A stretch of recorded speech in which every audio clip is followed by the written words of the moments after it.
Swamp Thing number 14, written by Scott Snyder, art by Yannick Paquette. This is the next part of RotWorld, the Green Kingdom. And last issue we left off with the Green being attacked by the rot-infested Teen Titans. And yeah, we're just picking up from there. So we start up with a nightmare sequence that apparently Alec Holland used to have, where he would wake up in a dark tunnel. He would be made of leaves. He'd be a boy, and then he would reach this door, this big door at the end of the dark hallway, and he was like, oh, but I knew, even without being in there, I knew what was behind that door. So anyway, the fight is still continuing on. Swamp Thing is fighting against Superboy specifically, and he's trying to reason with him, like, Superboy, if you're still in there, I'm not your enemy, please stop doing this.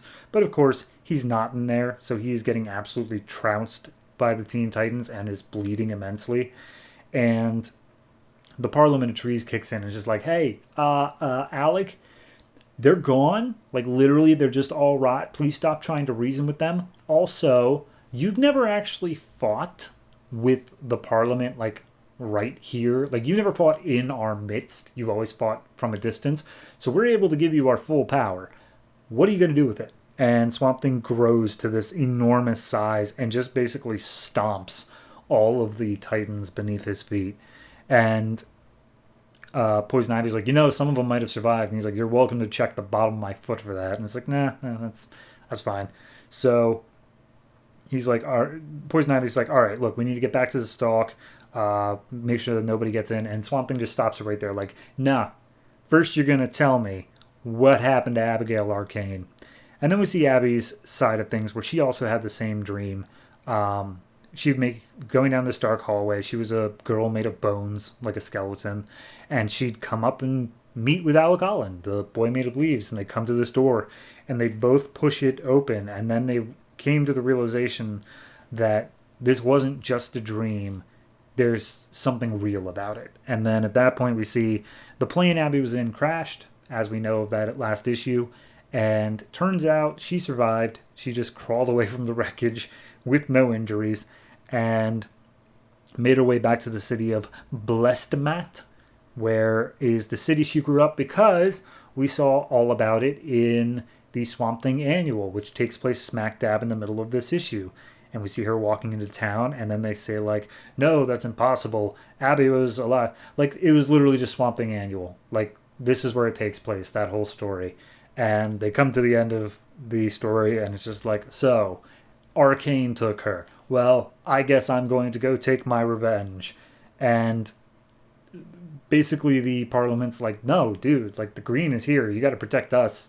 Don't go out there. You'll die out there. The farther you get away from us, the weaker you get as well. I hope you know that. And he's like, dude, you guys have constantly been telling me to be your, savior, your soldier.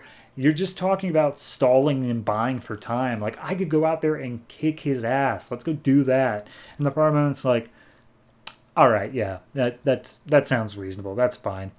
Ivy, you'll be watching over us. You'll stay here. You'll make sure we're safe. But yeah, Alec, you can go. Maybe we misjudged you. And so he's like, all right, peace. I'm going to go kill Arcane now. And Boston Brand, Deadman's like, hey, I'll go with you. I'm genuinely going to be of no help during the fight because I can't possess the rot people, but there are pockets of safety, and you're going to need someone who knows what's up. Also, there's rumor there's a weapon that was being developed in Gotham right before the fall that could take out the rot on contact, so maybe we should go for that. And he's just like, all right, cool, let's go. So they start sauntering away, and we go back to Abby and see that she is still making her way through the town, but there is literally nobody there, and she's like, I never wanted to come back here, but here I am. Gotta head back to the castle up on the mountaintop. So as they're walking farther and farther from the Green, Alec's giant form completely collapses. It's not something that can be sustained, as well as the little, of course it is, of his wings would also deteriorate if he tried to fly, so he genuinely has to walk.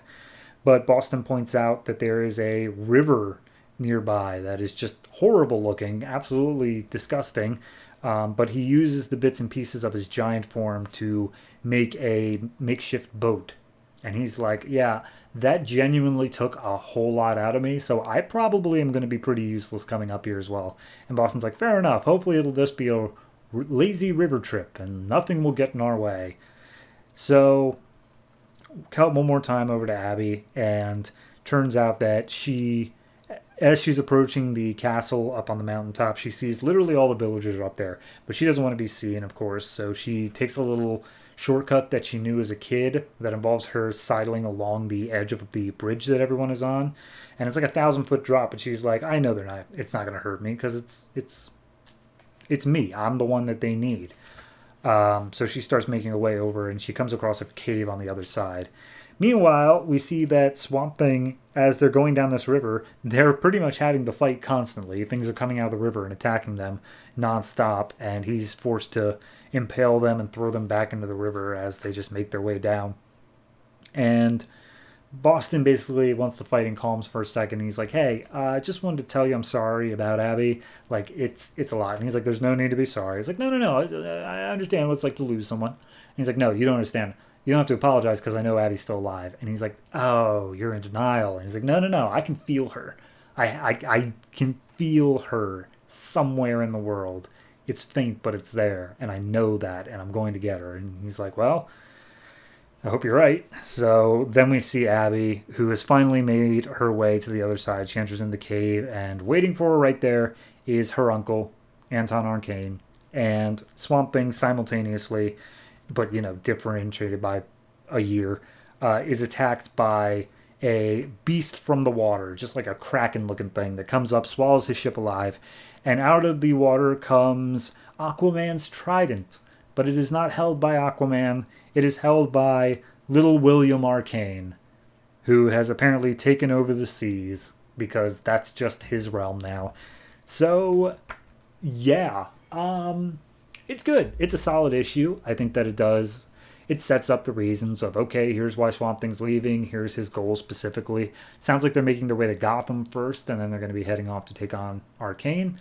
We see that Abby, to some extent, has still survived. Obviously, that was set a year in the past of where Swamp Thing is now, so there's a chance that she's still dead. But it's an interesting look and to see these parallel stories being told. Overall, I'd say this is probably this is a 7.5. I liked it. I think that it's a good reveal at the end there of William Arcane being the ruler of the Dead Seas. And literally having Aquaman's trident just gives him a little bit extra, because his whole thing was he literally could not interact with the green. So in a RotWorld, he'd be more or less safe, but he's extra safe in the water. So I like it. I think it's a nice issue. I think the art's fantastic the whole way through. Huge Swamp Thing. You feel it. You feel his size to it.